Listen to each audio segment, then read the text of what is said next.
Hello, a very good evening. Welcome to the news on Prime TV. I'm Iftiar Abdul Qadir. First, a look at tonight's top stories. President invites the entire nation to join on the 27th to build the country, ensuring his victory. Sarat Fonseca threatens that military officers revealing genuine facts on the victory will be taken to the war tribunal. Campaigning ends at midnight tomorrow.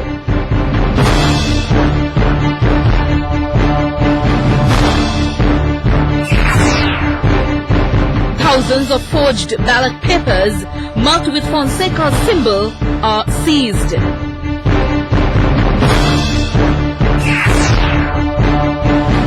The elections chief clarifies that the official poll card is not mandatory to cast the ballot.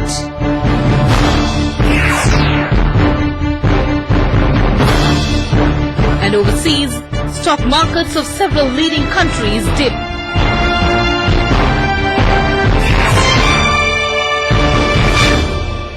And now for the news in detail.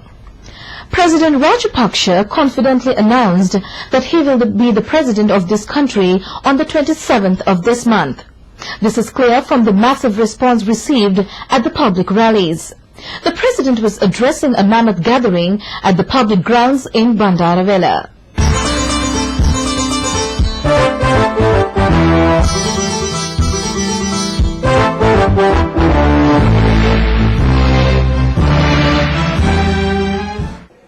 දැන් අපි අද මධ්‍යම පද්ධතියේ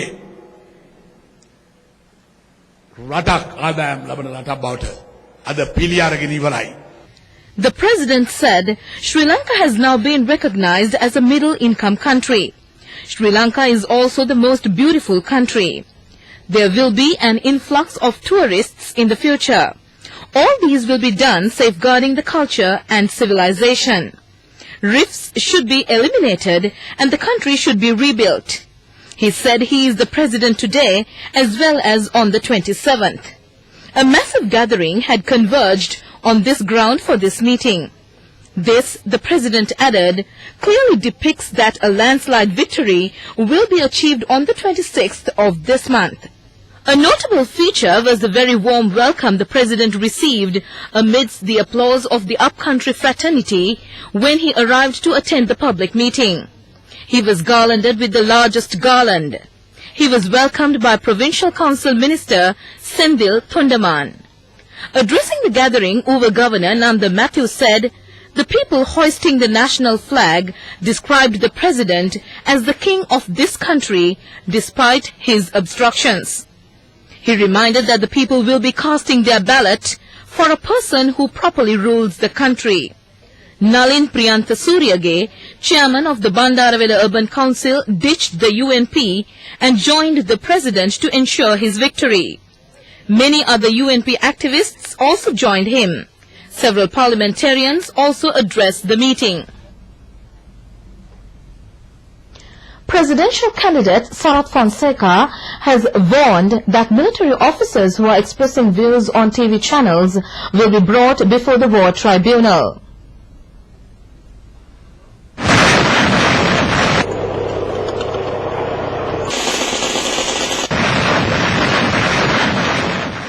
War heroes who led their brigades in the battle zone, discharging a valuable task in the victory of the humanitarian operations, appeared on TV channels to elucidate to the public the real victory of the humanitarian operations.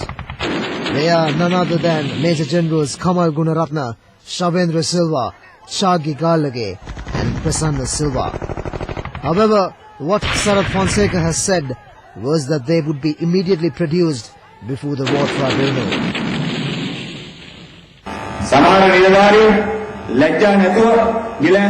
Sarat Fonseca said some military officers were appearing in TV channels and getting involved in politics.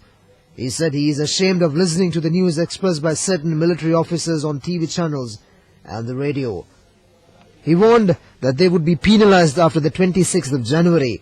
He also warned them to immediately stop these activities. If not, they would have to appear before the war tribunal. Propaganda Secretary of the Jatika Nidahas Peramuna and parliamentarian Jayantha Samaravira said the opposition candidate had announced his decision to punish these military officers. He is making such statements before assuming power, insulting the war heroes who had been engaged in the liberation of the country. As such, Mr. Samaravira queried as to what the situation would be after he assumed power. Campaigning for the presidential polls will draw to an end at midnight tomorrow. IGP Mahinda Balasuriya said all necessary arrangements have been made to step up security. He said many meetings of candidates of the two main parties and others are being held today and tomorrow. Campaigning for the presidential poll will cease at midnight tomorrow. All propaganda material should be removed by Sunday the 24th. The IGP also said that temporary election propaganda offices that have been put up should be removed by Sunday midnight. He said it is permitted to have one office in each electorate and these should be located 500 meters away from the public polling booth. The official poll card is not mandatory to cast the ballot. There are many documents that could be produced to exercise the franchise. This was emphasized by Elections Commissioner Dayananda Dishanayaka addressing the media today.